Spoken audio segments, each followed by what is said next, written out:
in the mouth. Yeah, it's I guess it's very hard to not talk about this game and not talk about what happened about halfway through. We are not going to show it. It's been seen. You can go online and see it.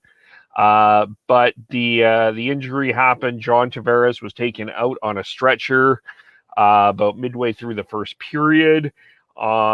He bounced off a check from Ben Sherratt.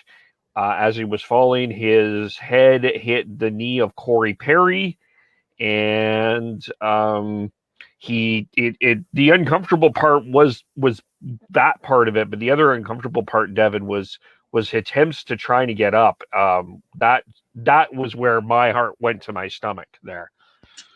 Yeah, for me, it was him falling back from getting help from the trainer, and you could just see that there's blood on the head coming down across his face. It definitely made me tear up anytime you see a player like that and helpless and within that fashion.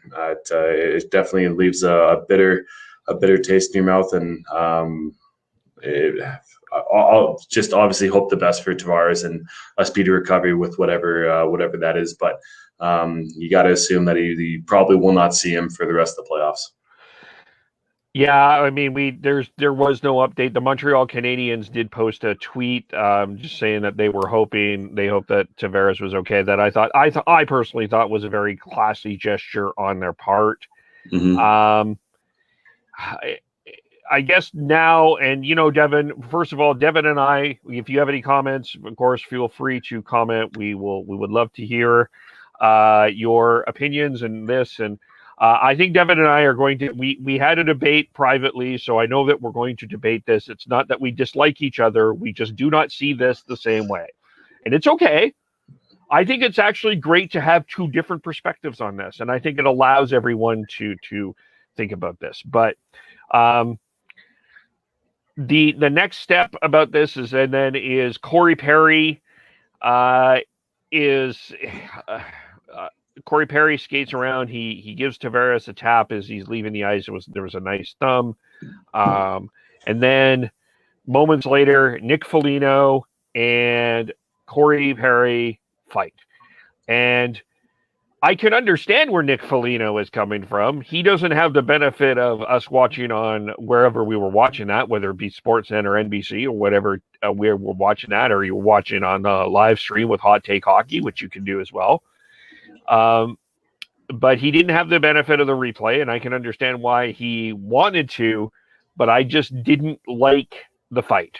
I just didn't think at that particular. I looked at the play. To me, it was an accident. I understand where Foligno was coming from, however, and I felt the fight at that point, that the way that Foligno was reacting emotionally, I totally can understand why he's reacting that way emotionally. It's a very raw moment, but I feared that there could have been another injury there. But just for Corey Perry. Yeah, because the way he was going down, because he wasn't really fighting. It was Corey Perry recognized, you know what, I have to take this fight, and I'm going to take it. But ultimately, he didn't throw a heck of a lot of punches, and if he tried. I mean, I completely agree and understand why Foligno did what he did. His quote after the game said that your captain is lying on the ice, nothing more than that. It addresses the situation and you move on, and that's fair. I think that's a good quote from Foligno. Whether or not it was an accident or not, it is Corey Perry. His history of being a dirty player speaks for itself, and I guess even outside of that, depending on it doesn't matter who really was, had that incidental contact. Your captain's on the ice here. Your top three, one of your top three players is out for potentially the rest of the playoffs, and that's your emotional leader. That's your leader. They are a very tight knit group there. And yeah, I really respected Foligno stepping up, and I did respect Corey Perry. You could tell he didn't really want to, but he understood what needed to be done. And I know that Sean on this podcast thinks that there's a mythical code within the NHL and within hockey, which I disagree with wholeheartedly. I think that there is a code. Yes, it's not written, but when you cross the line, when you have to step up and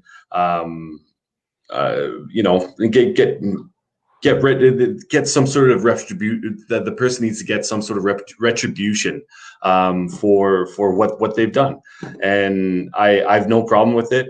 And Corey Perry, he might have not want to throw some punches because he knew,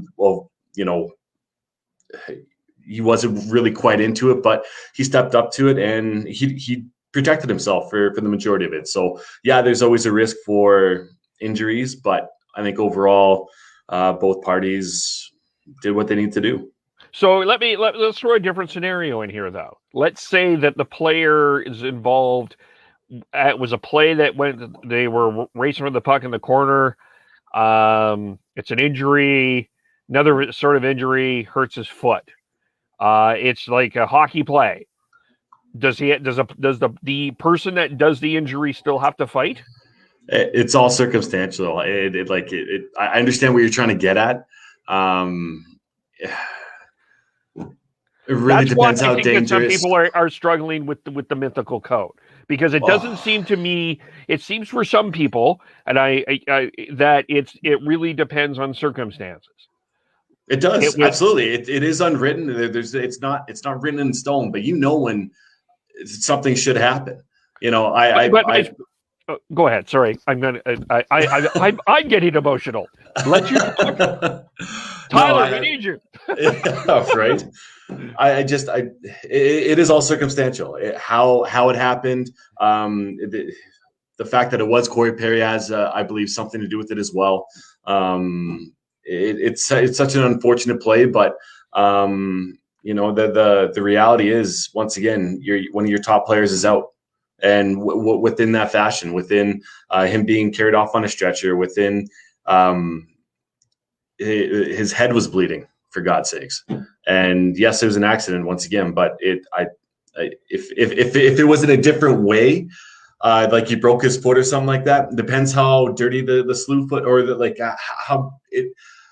I don't think you can compare the two, unless you're looking side by side between something that has happened, then you can kind of break it down. And as a hockey guy, you can, or as a hockey person, you can really just take a look at it and gauge it for yourself.